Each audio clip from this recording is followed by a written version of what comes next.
میرے پتی نے مجھے طلاق دے دیا تھا کیونکہ میں کبھی ماں نہیں بن سکتی تھی، اور اس نے بعد میں دوسری شادی بھی کر لی۔ 1 سال بعد اس کے گھر بیٹے کا جنم ہوا اور اس نے مجھے اس کے بیٹے کے پہلے جنم دن پر بلایا تاکہ وہ سب دیکھ کر مجھے برا لگے۔ اس کا پلان مجھے اچھے سے پتا تھا، اسی لیے پارٹی کے لیے جاتے سمے میرے پاس ایک لفافہ تھا، وہ میں اپنے ہاتھ میں لے کر گئی تھی۔ جب میں پارٹی میں پہنچی تو اس نے مجھے دیکھا اور میرے پاس آ کر کہنے لگا کہ دیکھو، تمہیں طلاق دینے کا میرا فیصلہ ایک دم صحیح تھا، آج میں ایک بچے کا باپ بن گیا ہوں۔ اس کی بات سن کر مجھے ہنسی آئی اور میں اسے لفافہ اس کے ہاتھ میں دے دی اور کہنے لگی کہ اسے دھیان سے دیکھو۔ جیسے ہی اس نے وہ لفافہ دیکھا، اس کے تو مانو ہوش ہی اڑ گئے ہوں، مانو آسمان ہی گر گیا ہو۔ اس کے اوپر میرا نام مینا ہے۔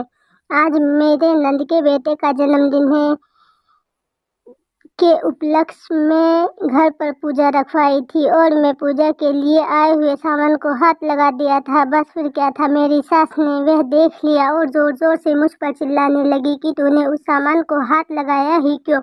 تجھے اتنی چھوٹی سی بات سمجھ نہیں آتی کہ آرو کے بیٹے کے جنم دن کی پوجا کا سامان ہے اور اسے تجھ جیسی بانجھ عورت نے ہاتھ لگایا تو اپشگن ہوتا ہے۔ یہ کہیں ایسا تو نہیں کہ تجھے اپنی نند کا سکھ دیکھا نہیں جا رہا ہے؟ اتنا سنتے ہی میرے آنکھوں سے آنسوؤں کی دھار بہنے لگی۔ پھر بھی اپنی بھاوناؤں کو دباتے ہوئے میں نے کہا، ماں جی، اس سے آگے مجھے کچھ کہا ہی نہیں گیا۔ اتنے میں میری نند آرو، جو میری نند کام اور سہیلی زیادہ تھی، مجھے طعنہ مارتے ہوئے کہنے لگی کہ بھابھی، تم سے ایسی امید نہیں تھی، شاید میری ماں بننا تم سے دیکھا نہیں جا رہا ہے۔ اتنا اپمان سہن کرنے کے بعد میں اداس چہرے کے ساتھ اپنے پتی کی طرف دیکھنے لگی۔ میرے پتی مجھے بہت پیار کرتے تھے، ویسے بھی ہماری لو میرج ہوئی تھی۔ مجھے پتا تھا کہ وہ میری طرف سے کچھ تو کہیں گے، پر وہ الٹا مجھے ہی سنانے لگے کہ تم تو آرو کو اپنی بہن کی طرح مانتی ہو نا، پھر تم اس کے ساتھ ایسا کیسے کر سکتی ہو؟ ان کا ایسا توڑ کر بولنا، یہ سن کر تو میں اندر سے پوری طرح ٹوٹ گئی، کیونکہ کوئی بھی انسان ساس اور نند کا سہن کر سکتا ہے، پر اس کا اپنا پتی، جسے اس نے اپنا سب کچھ مانا ہو، جس کے ساتھ جنم رہنے کی قسم کھائی ہو، اگر وہ ایسا کچھ کہے تو پھر وہ استری کیا کر پائے گی؟ میں روتی روتی جا کر کچن میں کام کرنے لگ گئی۔ بانجھ ہونے کے کارن پوجا ساہتیہ میں ہاتھ تک نہیں لگا سکتی، لیکن ایک بہو ہونے کے ناطے گھر کے سبھی کاموں کی ذمہ داری مجھ پر تھی۔ میں سوچنے لگی کہ اگر میں ماں نہیں بن سکتی تو اس میں میرا کیا قصور ہے؟ ماں بننا یا نہ بن پانا، یہ خود ایک عورت کے ہاتھ میں تھوڑی نہ ہوتا ہے۔ میری ساس ایک اسکول میں ٹیچر تھی، میری نند نے لاء کر رکھا تھا اور میرے پتی ایک انجینئر تھا۔ مجھے حیرانی اس بات کی تھی کہ اتنے پڑھے لکھے لوگوں کے وچار اتنے پرانے ہیں کہ صرف پوجا کے سامان کو ہاتھ لگا دیا تو اپشگن ہو گیا۔ مجھے آج بھی یاد ہے کہ کس طرح میں اور سورج پہلی بار آفس میں ملے تھے۔ مجھے آفس جوائن کے ہوئے کچھ ہی دن ہوئے تھے کہ ایک دن میں آفس میں پریزنٹیشن دے رہی تھی اور باس کے ساتھ وہاں بیٹھی سبھی لوگوں نے میری پریزنٹیشن کی کافی تعریف کی۔ سورج نے بھی، وہ میری پریزنٹیشن سے کافی پربھاوت ہوا تھا، اور ایک ہی آفس میں ایک ساتھ کام کرتے کرتے ہم دونوں کب ایک دوسرے کے پیار میں پڑ گئے، ہمیں تو پتہ ہی نہیں چلا۔ گھر والوں کو جب بتایا تو انہوں نے شادی کے لیے ہاں کہہ دی اور ہماری شادی ہو گئی۔ میری ساس، سسر اور نند کا بہت اچھا ہی سوبھاؤ تھا۔ اتنا اچھا پتی مجھے ملا ہے، اسی لیے میں خود کو بہت بھاگیہ شالی سمجھتی تھی۔ سورج نے مجھے پہلے ہی کہہ دیا تھا کہ شادی کے 2-3 سال تک مجھے بچہ نہیں چاہیے، پہلے لائف انجوائے کریں گے، پھر بچوں کی ذمہ داریاں۔ اور شاید اسی لیے گھر والے بھی 2-3 سال تک بچوں کے لیے کچھ نہیں بولے، لیکن شادی کو 5 سال ہوتے ہی گھر کے لوگ طعنہ مارنے لگے گھر کے سدسیہ اور رشتے دار میرے پیٹھ پیچھے مجھے بانجھ کہنے لگے۔ مجھے بچہ نہیں ہو رہا تھا، اسی لیے سورج بھی مجھ سے پہلے کچھ نہیں بولے، پر اب وہ بھی مجھ سے ٹھیک سے بات نہیں کرتے تھے۔ وہ مجھے صرف کام ہونے تک ہی بات کرتے تھے۔ ایسا لگتا ہی نہیں تھا کہ ہم دونوں پتی پتنی ہیں اور ایک ہی گھر میں رہتے ہیں، پر میں اپنا دکھ کیا بتاؤں اور کسے بتاؤں، اور کون مجھے سمجھ سکتا تھا۔ آج ہماری شادی کو 8 سال ہو گئے تھے۔ میں سونے لگی تھی۔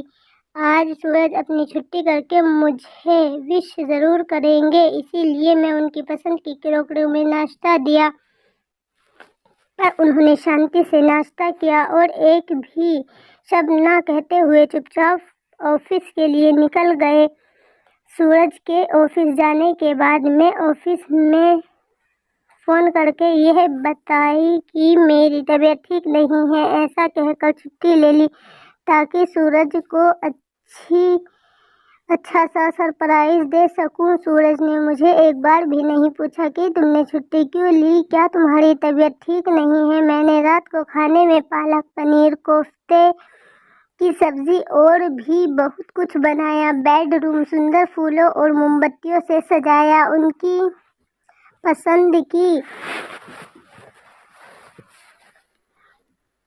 لال رنگ کی بارڈر کی ساڑی پہنی۔ مجھے آج پورا یقین تھا سورج چپی توڑ کر مجھ سے بات کریں گے اور میں انہیں بچہ گود لینے کے لیے راضی کر لوں گی، لیکن جب وہ گھر آئے انہوں نے ایک بار بھی میری طرف نہیں دیکھا۔ مجھے لگا کہ شاید بیڈ روم میں جا کر وش کریں گے، پر سب کچھ الٹا ہی ہو رہا تھا۔ وش کرنا تو دور، انہوں نے میری طرف دیکھا تک نہیں تھا۔ تھوڑی دیر بعد مجھے ہی رہا نہیں گیا اور میں ہی ان سے بولی کہ سورج، آپ اپنی شادی کی سالگرہ بھول گئے تم؟ یہ سنتے ہی وہ کہنے لگے کہ ارے نہیں، یہ دن تو بھولنا بھی چاہوں تو بھی نہیں بھول سکتا، کیونکہ آج ہی کے دن ایک بانجھ عورت میرے گلے پڑ گئی تھی۔ اس کے ایسے شبد سن کر مانو میری آنکھوں کے سامنے اندھیرا چھا گیا ہو۔ میں اپنے آنسوؤں کو روکتے ہوئے کہنے لگی کہ کیا ہم بچہ گود نہیں لے سکتے؟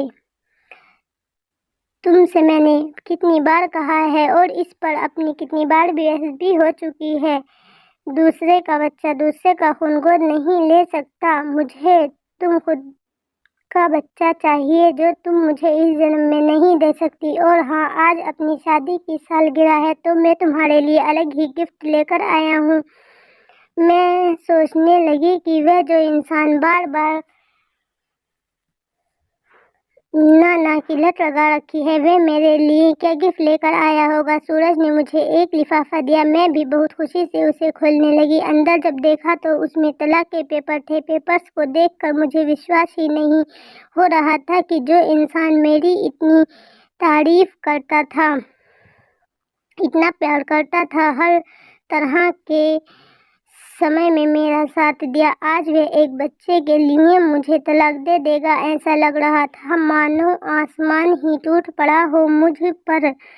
لگ رہا تھا زور زور سے روؤں، اور پھر اپنے آپ کو سنبھالتے ہوئے ترنت ہی طلاق کے پیپرز پر سائن کر دیے، کیونکہ جب اس کے من میں میرے لیے پیار ہی نہیں تو ایسے انسان کے ساتھ رہنے میں کیا فائدہ۔ دوسرے دن میں نے وہ گھر چھوڑ دیا اور سورج یہی چاہتا تھا۔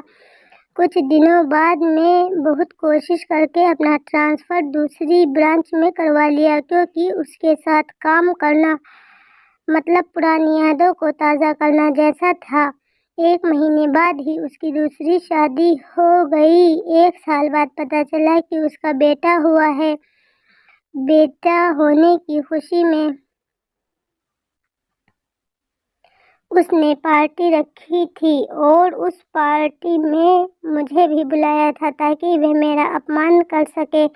میں بھی اس پارٹی میں گئی۔ مجھے دیکھتے ہی وہ میرے پاس آیا اور کہنے لگا کہ دیکھو، تمہیں طلاق دینے کا فیصلہ میرا کتنا صحیح تھا۔ میں باپ بن گیا ہوں۔ میں بھی